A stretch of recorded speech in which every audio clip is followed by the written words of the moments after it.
आज फिर बरसात हो रही है। वर्षा ऋतु जैसी दूसरी ऋतु नहीं, विस्तृत फैले नभ में मेघों का खेल। कभी एक दूसरे के पीछे चलना तो कभी मुठभेड़, कभी छींटे तो कभी मूसलाधार बौछार। किंतु नभ और नीर की है आंख में चोली तभी सुहाती है जब चित्त प्रसन्न होता है।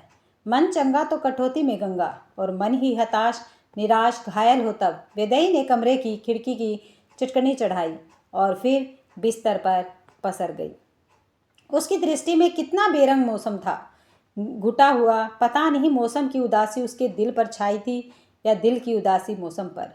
जैसे बादलों से नीर की नहीं, दर्द की बौछार हो रही हो। वेदई ने शॉल को अपने क्षीणकाय कंधों पर कसकर लपेट लिया। शाम ढलने को थी। बाहर फैला कोहरा मन में दबे पांव उतरकर वहां भी धुंधलका कर रहा था। यही कोहरा कब डूबती शाम का घनेरा बन कमरे में फैल गया, पता ही नहीं चला। लेटे लेटे वेदई की टांगें कांपने लगी। पता नहीं यह उसके तन की कमजोरी थी या मन की। उठकर चलने की हिम्मत भी नहीं हो रही थी उसकी। शॉल को खींचकर अपनी टांगों तक ले आई वह। अचानक कमरे की बत्ती जली। नीरज थे। कुछ रोष जताते हुए बोले, कमरे की बत्ती तो जला लेती। फिर स्वयं ही अपना स्वर संभाल लिया। मैं तुम्हारे लिए बंसी की दुकान से समोसे लाया था, गर्मा गर्म हैं। चलो उठो, चाय बना दो, मैं हाथ मुंह धो कर आता हूँ, फिर साथ खाएंगे। वह जमाना था जब वेदई और नीरज में इसी चटर पटर खाने को लेकर बहस छिड़ी रहती थी। वेदई का चहेता जंक फूड नीरज की आंख की किरकिरी हुआ करता था। उन्हें तो बस स्वास्थ्यवर्धक भोजन का जुनून था, लेकिन आज उनके कृत्य के पीछे का आश्चर्य समझने पर वह मन ही मन चिढ़ गई। वह समझ रही थी कि समोसे उसके खाने पीने के शौक को पूरा करने के लिए नहीं थे, बल्कि यह एक मदद थी, नीरज की एक और कोशिश वेदई को जिंदगी में लौटा लाने की। पर वह कैसे पहले की तरह हंसे बोले। वेदई तो जीना ही भूल गई थी जब डॉक्टर ने बताया कि उसे कैंसर है। कैंसर। पहले इस चिंता में उसका साथ निभाने को सभी थे। केवल वही नहीं, उसका पूरा परिवार झुलस रहा था इस पीड़ाग्नि में। वेदई का मन शारीरिक पीड़ा के साथ मानसिक गलानी के कारण और भी झुलस उठता था कि सभी को दुख तकलीफ देने के लिए उसका शरीर जिम्मेदार था। बारी बारी कभी सास, कभी माँ, कभी मौसी, सभी आई थी उसकी 2 वर्ष पुरानी गृहस्थी संभालने को।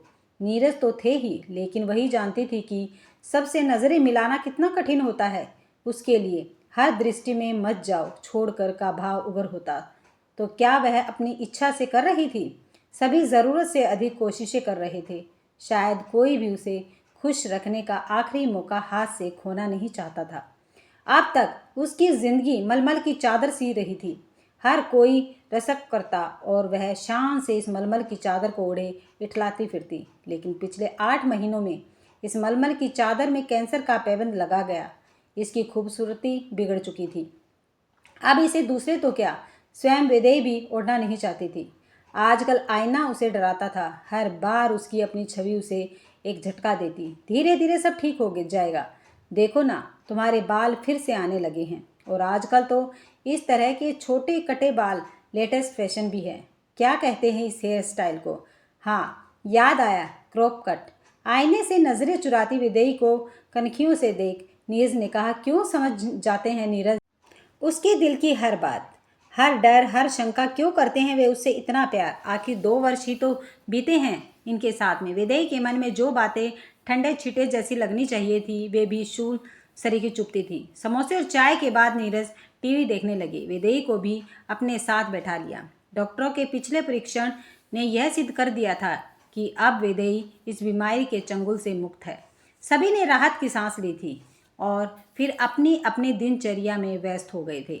रिश्तेदार अपने अपने घर लौट गए थे। नीरज सारा दिन दफ्तर में व्यस्त रहते, लेकिन शाम को अब भी समय से घर लौट आते थे। डॉक्टरी राय के अनुसार नीरज हर मुमकिन प्रयास करते रहते वेदई में सकारात्मक विचार फूकने की, परंतु कैंसर के न केवल वेदई के शरीर पर बल्कि उसके दिमाग पर भी असर कर दिया था। सभी समझते थे कि अकेले उदासीन बैठे रहना स्वर्थता उचित है। बाहर निकला करो, लोगों से मिला जुला करो। लेकिन वह जब भी घर के दरवाजे तक पहुंचती, उसका अवचेतन मन उसे देहरी के भीतर धकेल देता। घर की 4 दीवारी जैसे सिकुड़ गई थी। मन में अजीब सी छटपटाहट बढ़ने लगी थी। दिल बहलाने को कुछ देर सड़क पर टहलने के इरादे से गई, मगर यह इतना आसान नहीं था। सड़क पर पहुंचते ही लगा जैसे सारा वातावरण स्थिति को घूरने को एकत्रित हो गया है। आसमान में उसके अधूरे मन सा अधूरा चांद, आसपास के उदास पत्थर, फूल, पत्ते, गहराती रात, सभी उसके अंदर की पीड़ा को और गहरा रहे थे।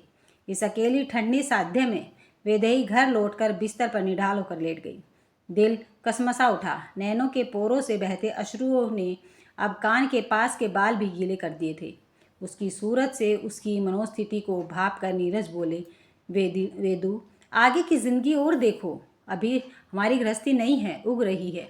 आगे इसमें नूतन पुष्प खिलेंगे। क्या तुम भविष्य के बारे में कभी सकारात्मक नहीं होगी? पर वेदेई आंखें मूंदे पड़ी रही। एक बार फिर वह वही सब नहीं सुनना चाहती थी। उसको नहीं मानना कि उसके कारण सभी के सकारात्मक सपन धूमिल हो रहे हैं। अन्य सभी की भांति वह यह मानने को तैयार नहीं थी कि अब वह पूरी तरह स्वस्थ है। कैंसर के बारे में उसने जो कुछ भी पढ़ा सुना था, उसने यही जाना था कि कैंसर एक ठीठ जिद्दी बीमारी है। यदि उसके अंदर अब भी इसका कोई अंश पनप रहा हो तो मन में यह बात आ ही जाती है। अगली सुबह वैदेही रसोई में गई तो पाया कि नीरज ने पहले ही चाय का पानी चढ़ा दिया था। प्रसन्न सूचक नजरों ने उत्तर में बोले, आज शाम मेरे कॉलेज का जिगरी दोस्त उसकी पत्नी आए हैं। तुम दिन में आराम करो ताकि शाम को फ्रेश फील करो। और हाँ, कोई अच्छी सी साड़ी पहन लेना। दिन फिर उस खिंता से गुजरा, किंतु सूर्यास्त के समय वैदेही को नीरज का उत्साह देख मन ही मन हंसी आई। भाग भाग कर घर साफ सुथरा किया। रेस्तरां से मंगवाई खाने पीने की वस्तुओं को करीने से डाइनिंग टेबल पर सजाया। वैदेही अपने कक्ष में जा साड़ी पहनकर जैसे ही बिंदी लगाने को आईने की ओर बढ़ी, मुड़ी, सिर पर छोटे छोटे केस देख फिर खुशी हो गई।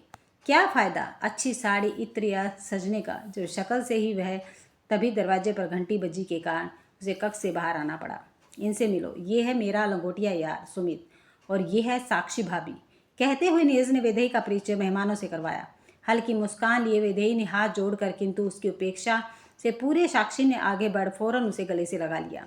इन दोनों को अपना शादीशुदा गम हल्का करने दो, हम बैठकर इनकी खूब चुगली करते हैं। साक्षी हंसकर कहने लग गई। लग ही नहीं रहा था कि पहली बार मिल रहे हैं। इतनी घनिष्ठता से मिले दोनों मियाँ बीवी कि उनके घर में अचानक रौनक आ गई। धूमिल से वातावरण में मानो उल्लास की किरणें फूट पड़ी हों। साक्षी पुरानी बिसरी सखी समान बातचीत में मगन हो गई थी। वैदेही भी आज खुद को अपने पुराने अवतार में पाकर खुश थी। दोनों की गपबाजी चल रही थी कि नीरज लगभग भागते हुए उसके पास आए और बोले, वैदेही, सुमित को पिछले वर्ष कैंसर हुआ था, अभी बताया इसने। इस अप्रत्याशित बात से वैदेही का मुंह खुला रह गया। बस विस्फारित नेत्रों से कभी सुमित तो कभी साक्षी को ताकने लगी। अरे यार, वह बात तो कब की खत्म हो गई। अब मैं भला चंगा हूँ, तंदुरुस्त तेरे सामने खड़ा हूँ। हाँ भैया, अभी बिल्कुल ठीक है, और इसका परिणाम यहाँ है। अपनी कोख की ओर इशारा करते हुए साक्षी के कपोल रक्ताब हो उठे। नीरज और वैदेही ने अचरज भाव से एक दूसरे को देखा, फिर फौरन संभलते हुए अपने मित्रों को आने वाली खुशी हेतु बधाई दी। दरअसल कैंसर एक ऐसी बीमारी है जो आज आम सी बनती जा रही है। बस डर है तो यही है कि उसका इलाज थोड़ा कठिन है, परंतु समय रहते ज्ञात हो जाने पर इलाज भी भली प्रकार संभव है। अब मुझे ही देख लो, स्थिति का आभास होते ही पूरा इलाज करवाया, और फिर जब डॉक्टर ने क्लीन चिट दे दी तो एक बार फिर जिंदगी को भरपूर जीना आरंभ कर डाला। सुमित के स्वर से कोई नहीं भाप सकता था कि वे एक जानलेवा बीमारी से लड़कर आए हैं। हमारा मानना तो यह है कि यह जीवन एक बार मिलता है। यदि इसमें थोड़ी हलचल हो भी जाए तो कोशिश कर इसे फिर पटरी पर ले आना चाहिए। शरीर है तो हारी बीमारी लगी ही रहेंगी, उसमें हताश होकर तो नहीं बैठा जा सकता। जो समय मिले उसे भरपूर जियो। साक्षी ने अपनी बात सुमित की बात से जोड़ी। अरे यार, वह कौन सा डायलॉग था आनंद मूवी का जो अपने कॉलेज से बोला करते थे? हाँ, जिंदगी बड़ी होनी चाहिए, लंबी नहीं। हाँ, और सचमुच वे हंसने लगे थे। नीरज हंसे, वैदेही हंसी। सारा वातावरण जो अब तक वैदेही को केवल घायल किए रहता था, अचानक बेहद खुशनुमा हो गया था। वैदेही के चक्षु खुल गए थे। वह देख पा रही थी कि उसने अपनी और अपनों की जिंदगी के साथ क्या कर रखा था अब तक। सुमित और साक्षी के लौटने के बाद वैदेही ने अलमारी के कोने से अपनी लाल नाइटी निकाली। उसे भी आगे बढ़ना था। अब नए सपने सजाने थे। अपनी मलमल की चादर को आखिर कब तक तय कर अलमारी में छिपाए रखेगी, जबकि पेबंद को कब का छूट कर गिर चुका था।